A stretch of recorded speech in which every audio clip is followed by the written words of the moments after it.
আচ্ছা, খেয়াল করি ইনভয়েসটা গতকালকে শেষের দিকে যে ইনভয়েস করেছিলাম, এই ইনভয়েসটা আমরা আরেকবার একটু দেখবো। হ্যাঁ, শুনেন। প্রথমত আমরা এই যে কাজটা গতকালকে লাস্ট করেছিলাম, এরপরে খেয়াল করেন নিচের দিকে শিট 1 শিট 2 আছে, এর পাশে যে প্লাস চিহ্নটা আছে এটাতে ক্লিক করে আমরা শিট 3 নিয়ে নিলাম। এই 3 নাম্বার শিটে আমরা ইনভয়েসটা টাইপ করব। আমাদের কিবোর্ড থেকে অথবা আমাদের মাউস প্যাড থেকে আমাদের যে স্ক্রল বার আছে, কিবোর্ড থেকে কন্ট্রোল চেপে ধরে স্ক্রল আমরা যদি মাউসের হুইলারটা উপরের দিকে ঘুরাই, তাহলে আমাদের এই এটা এরকম জুম ইন হবে, হ্যাঁ, বড় হবে। ঠিক আছে, এরকম একটু বড় করে নিলাম। এটাকে আমরা উপরের দিকে টাইপ করে নিলাম হলো ইনভয়েস। ওকে, এটা ধরেন আমরা একটা ইনভয়েস লিখছি। আমাদের প্রতিষ্ঠানের নাম ধরেন এবিসি, এবিসি শপ। ঠিক আছে, ওকে। এখন এই ইনভয়েস এবিসি শপের ইনভয়েসটা করার জন্য ইনভয়েসের মধ্যে আর কি কি থাকে, এই জায়গাটাতে একটা ইয়া থাকে, ক্যাশ মেমোর নাম্বার থাকে না, ক্যাশ মেমোর নাম্বার থাকে না, বইয়ের নাম্বার, এইগুলো একটা দিয়ে দিলাম। ধরেন এখানে এখানে লিখে দিলাম হচ্ছে কাস্টমার্স নেম, কাস্টমার্স নেম। এই ঘরটাতে কাস্টমারের নাম থাকলো, এবং এই লাস্টের দিকে এসে এই সব জায়গাতে এসে থাকলো ইনভয়েস নাম্বার, ইনভয়েস নাম্বার। ঠিক আছে, ওকে। আমরা এখানে ইনভয়েস নাম্বার দিলাম, এবং এরপরে একটু জায়গা ফাঁকা রেখে নিচ থেকে ধরেন এখানে লিখলাম হলো সিরিয়াল নাম্বার, SL। তারপরের ঘরটাতে এসে লিখলাম ডেসক্রিপশন। এই ডেসক্রিপশনের ঘরটা আমরা একটু বড় করে দিতে পারি, এর উপর থেকে এইভাবে বড় করে দিতে পারি চাইলে। ডেসক্রিপশন লিখতে যতখানি জায়গা লাগে ততখানি এখানে দিয়ে দেবো। এর পরবর্তী ঘরে আসি, নেক্সট। নেক্সট সেলের মধ্যে লিখবো,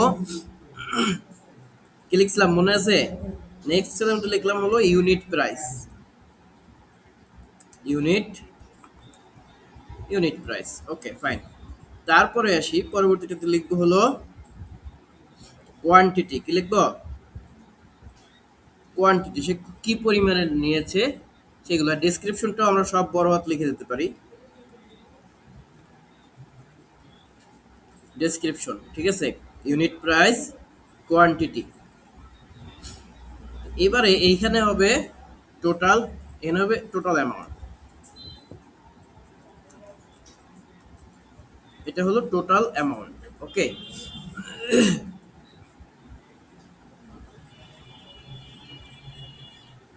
ফাইন। এখন দেখেন এই যে ইনভয়েস নাম্বার যে ঘরটাতে দিয়েছি, খেয়াল করেন এই ঘরটা আমার মনে হচ্ছে এই ঘরে না এসে যদি এই পাশের আগের ঘরটাতে হতো তাহলে ভালো হতো, তাই না?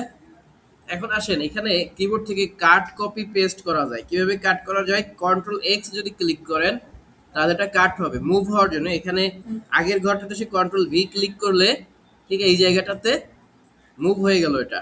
ঠিক আছে, এরপর দেখেন সিরিয়াল নাম্বারে মনে করেন এখানে 1 লিখলাম, 2 লিখলাম, তারপরে 3 লিখলাম। এরপরে এইগুলোকে একটু এখানে সিলেক্ট করে এদিকে এসে 5 4 5 6 7 8 9 ধরেন 10টা আইটেম এখানে কিনলাম। ঠিক আছে, ওকে, ফাইন। এখন খেয়াল করেন এই জায়গাটাতে ডেসক্রিপশনের ঘরে এসে আমরা কি কি প্রোডাক্ট কিনলাম এই প্রোডাক্টের একটা সংক্ষিপ্ত বর্ণনা এখানে দিয়ে দেবো। মনে করেন আমি কিবোর্ড কিনলাম, কিবোর্ড A4 টেক। কি কিনছি? A4 টেকের কিবোর্ড কিনেছি। ঠিক আছে, এখানে আমরা একটা বড় করে নেব। এর ইউনিট প্রাইস হলো, মনে করেন এর ইউনিট প্রাইস হলো একটা কিবোর্ডের দাম 1050 টাকা করে। ঠিক আছে, তাহলে এটার কোয়ান্টিটি আমি নিয়েছি, ধরেন এই প্রোডাক্টটা আমরা কিনেছি 15টা। ঠিক আছে, এরপরে পরবর্তীতে এরকম আরো কয়েকটা প্রোডাক্টের নাম, এরকম 10টা প্রোডাক্টের নাম এবারে অ্যাড করে দিবেন। আমি এখানে ধরেন অন্য কিছু লিখে দিলাম, ASD। এগুলো প্রোডাক্টের নাম। হ্যাঁ, এগুলো আপনি আপনার যে কোনো প্রোডাক্টের নাম এখানে লিখে দেবেন।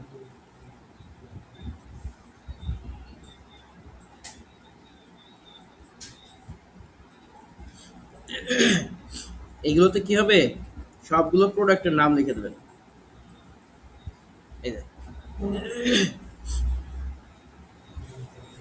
তারপরে একটু নর্মালি দ্রুত লিখে ফেলাই কি কি আছে। ধরেন কিবোর্ডের উপরে লিখলাম মাউস, এখানে এইভাবে না লিখে মাউস, তারপরে লিখলেন হচ্ছে মাউস প্যাড, তারপরে ধরে লিখলাম পেন ড্রাইভ, এরপরে কি লেখা যায়, এরপরে হলো সিপিইউ, তারপরে ইউপিএস, এরপরে আর কি লেখা যায়, টেবিল, কম্পিউটার টেবিল, হ্যাঁ, তারপরে ধরেন লিখে দিলাম হচ্ছে পিসি, মিনি পিসি, মিনি পিসি, এরপরে লিখলাম চার্জার, এরপরে আরেকটা লিখে দেন হচ্ছে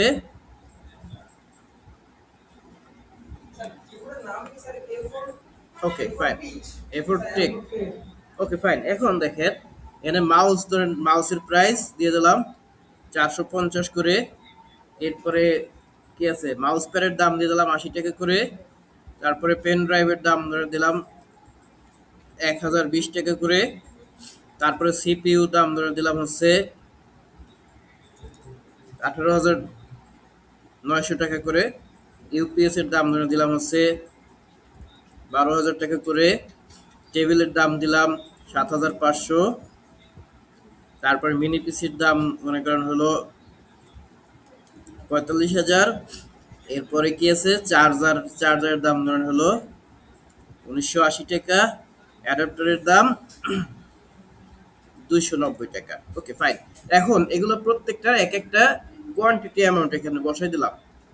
ধরেন সবগুলো সে 15 করে নিছে, সবগুলো সে 15 পিস করে নিছে, তাহলে কি করব, ঠিক এটার মধ্যে একটা ডাবল ক্লিক করে দিলে সব সব জায়গায় 15 চলে আসবে। এটা বড় করলাম কিভাবে, কন্ট্রোল চেপে ধরে কিবোর্ডের মাউসের হুইলারটাকে উপরের দিকে ঘুরাইলে বড় হয়। কোন বক্সটা বড় করলাম, এখানে এই হ্যাঁ এই কর্নারে এই যে বর্ডারের যে লাইনটা আছে এখানে ডাবল ক্লিক করলে বড় হয়ে যাবে। ঠিক আছে,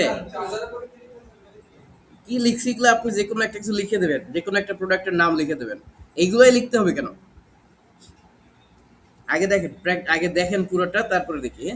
এখন আমাদের এখানে টোটাল অ্যামাউন্ট ঘরে কি হবে, তাহলে এই দুইটার গুণফল টোটাল অ্যামাউন্টে হবে, বুঝা গেছে।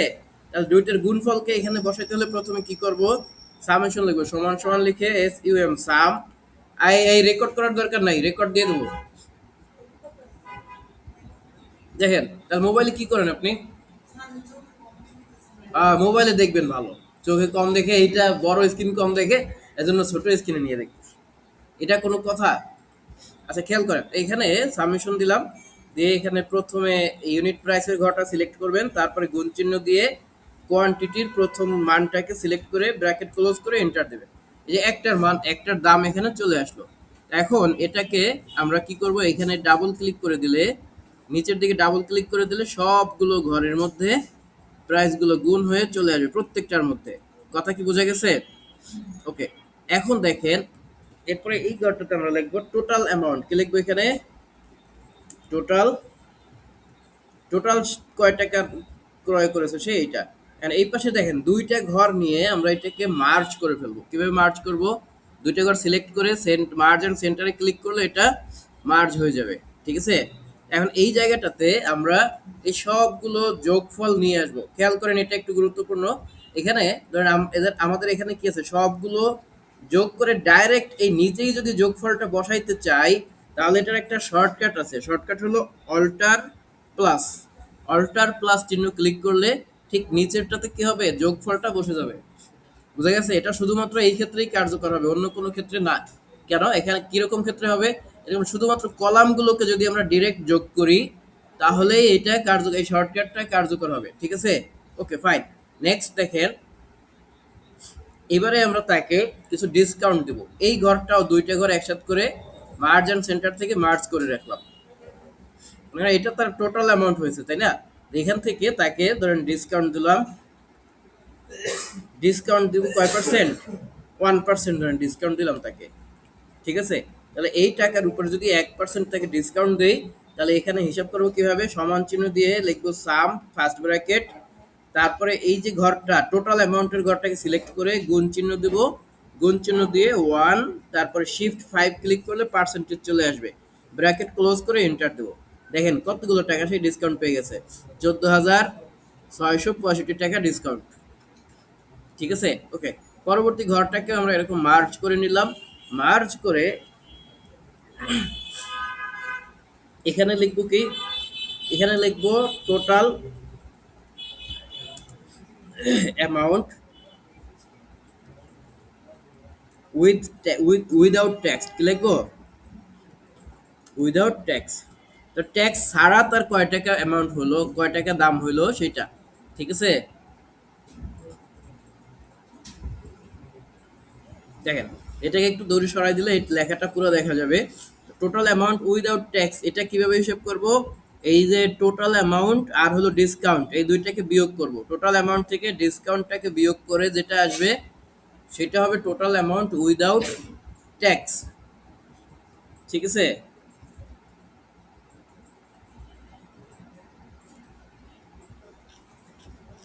ওকে।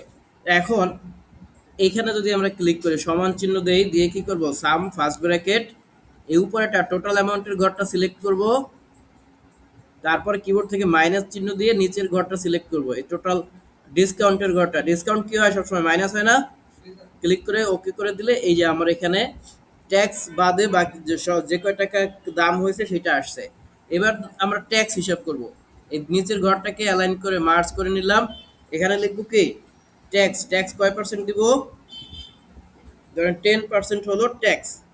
ট্যাক্স 10% দিব কিসের উপর, এই যে টোটাল অ্যামাউন্ট উইদাউট ট্যাক্স, এটার উপরে আমরা 10% ট্যাক্স দিব। তাহলে এখানে সমান চিহ্ন দিলাম, সাম ফার্স্ট ব্র্যাকেট, এই ঘরটাকে সিলেক্ট করে গুণ চিহ্ন দেব 10%, 10 শিফট 5 দিলে পার্সেন্টেজ আসবে, ব্র্যাকেট ক্লোজ করে এন্টার দেবো। তাহলে এই কয় টাকা, এতগুলো টাকা তার কি আসবে, ট্যাক্স আসবে।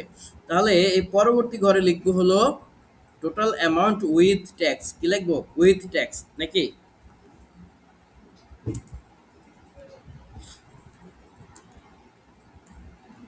With tax. ট্যাক্স সহ তাহলে তার কয় টাকা হবে, এই দুইটার যোগফল হবে না? উইদাউট ট্যাক্সের যেটা, এর সাথে 10% ট্যাক্স যোগ হয়ে যে ফলাফলটা আসবে এটা হলো ট্যাক্স সহ। সমান দিয়ে সাম লিখবো ফার্স্ট ব্র্যাকেট দিয়ে, এই যে দুইটা, এই দুইটাকে এরকম মাউস থেকে ড্র্যাগ করে সিলেক্ট করে দিয়ে ব্র্যাকেট ক্লিক ক্লোজ করে, দেখেন এখানে কি হয়েছে, আমরা জাস্ট একটা পয়েন্ট, এই যে একটা দশমিক দিছিলাম সেই জন্য হয় নাই। এই এন্টার দিয়ে দিলে কি হবে, এইটা এন্টার দিয়ে দিলে এখানে টোটাল যে ট্যাক্স, ট্যাক্স দেওয়ার পরে যেটা আসবে, ট্যাক্স দিলে আরো বেশি দাম আসবে না, 10% ট্যাক্স অ্যাড হয়েছে, তাহলে এই অ্যামাউন্টটা তার টোটাল হয়েছে। ঠিক আছে, ডিসক্রিমিনেশন সব শেষ হলো, তারপর ট্যাক্স দিল, তারপরে এই অ্যামাউন্ট হয়েছে। এটা তার ধরেন একটা দোকান থেকে সে এই কয় টাকার জিনিসপত্র কিনেছে, ক্লিয়ার। এখন দোকানদারকে সে কয় টাকা পেমেন্ট করবে, এর চেয়ে বেশি পেমেন্ট করবে না, না কম পেমেন্ট করবে, এই সমান পরিমাণে অথবা এর চেয়ে কয়েক টাকা বেশি খুচরা ক্যাশ পেমেন্ট করলে এরকম সে সমান সংখ্যক নোট তাকে দিবে, তাই না? আমরা এই লাইনটাকেও আমরা এখান থেকে মার্জেন্ট সেন্টার করলাম, এখানে লিখলাম হচ্ছে পেইড অ্যামাউন্ট। এখানে কাস্টমার যে কয় টাকা দিয়েছে, আমাদের এখানে কয় টাকা বিল হয়েছে,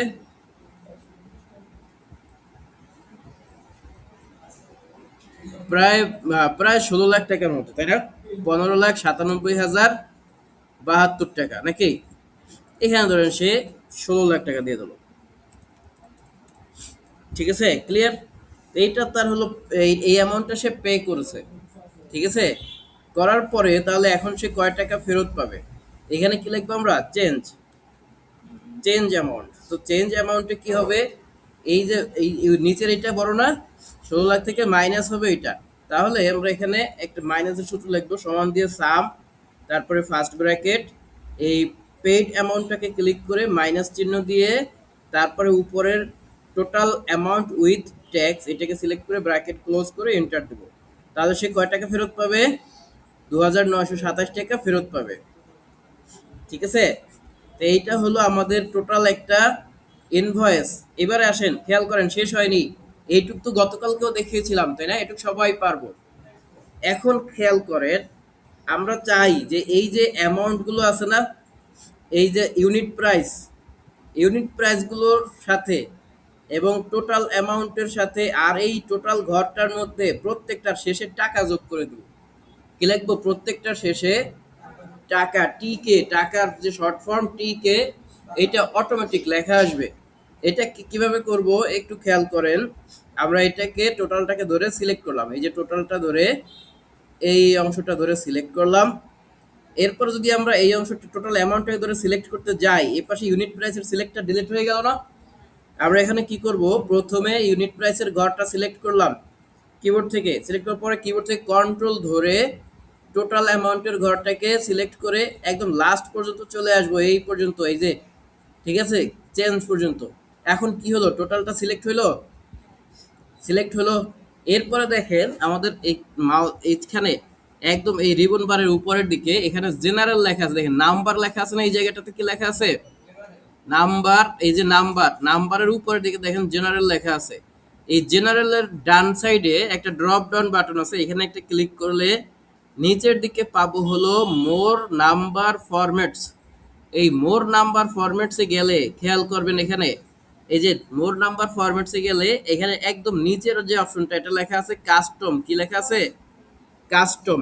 কাস্টম লেখা থাকলে এদিকে দেখেন উপরে টাইপ একটা জায়গা আছে না, এখানে লেখা আছে জেনারেল, এই জেনারেল কথাটাকে কেটে দিবেন। জেনারেল কথাটা কেটে দিয়ে এখানে আমি এখন যা লিখবো আপনারা তাই লিখবেন। এখানে প্রথমে লিখবো একটা হ্যাশ, কি দেবো প্রথমে, একটা হ্যাশ, ঠিক আছে, তারপরে একটা কমা, তারপরে এক দুই, দুইটা হ্যাশ, ঠিক আছে, প্রথমে একটা হ্যাশ, তারপরে একটা কমা, তারপরে দুইটা হ্যাশ, এরপরে এইখানে একটা ইনভার্টেড কমা, ইনভার্টেড কমা দিয়ে এই ইনভার্টেড কমার মধ্যে লিখবেন টাকা, কি লিখবো, টিকে, টাকা লিখে দিয়ে ইনভার্টেড কমা ক্লোজ করে দেবো, ক্লোজ করে দিয়ে এখান থেকে ওকে বাটনে ক্লিক করে দেবো। দেখেন সবগুলো শেষে টাকা আসছে, ক্লিয়ার? এখন দেখেন যদি আমরা এই টাকাটাকে শেষে যোগ না করে আগে যোগ করতে চাই, ধরেন এখানে 1050 টাকা আসছে, আমরা লিখবো টাকা 1050, তাহলে কি করব, সেম কাজ, এখান থেকে কাস্টমে যাব, কাস্টম থেকে নাম্বার ফরম্যাটে যাব, গিয়ে এই যে কথাটা এখানে টাকাটা শেষে লিখছি না, এই টাকাটাকে এখান থেকে মাউসের কার্সর ক্লিক করে আগে এসে আগে ইনভার্টেড কমা দেব, দিয়ে এখানে টাকা লিখে ধরেন একটা ডট দিয়ে একটা স্পেস দিয়ে ব্র্যাকেটটা ক্লোজ করে আবার একটা ডট দিয়ে এখান থেকে ওকে করে দেব। দেখেন টাকা আগে চলে আসছে, যে আমরা চাই এরকম পরে টাকা লেখা থাকে, ঠিক আছে। দেখেন এখানে টাকা লেখাটা একদম গায়ে গায়ে মিলে গেছে না, আমরা চাচ্ছি এই যে অ্যামাউন্টটা লেখার পর একটা স্পেস থাকবে, তারপরে টাকা লেখা আসবে। ওইটা কিভাবে করব, এখানে আবার সেম ভাবে কাস্টমে যাব, মোর নাম্বার ফরম্যাটে গিয়ে এখানে দেখেন এই যে ইনভার্টেড কমার আগে একটা স্পেস দিয়ে দেবো, ইনভার্টেড কমাটার আগে কি করলাম, একটা স্পেস দিয়ে এখানে ওকে করে দিলাম। তাহলে দেখেন প্রত্যেকটাতেই টাকা লেখা আসছে, টাকার আগে একটা স্পেসও চলে আসছে। কথা কি ক্লিয়ার? নেন এইটুকু কাজ আজকে কমপ্লিট করেন।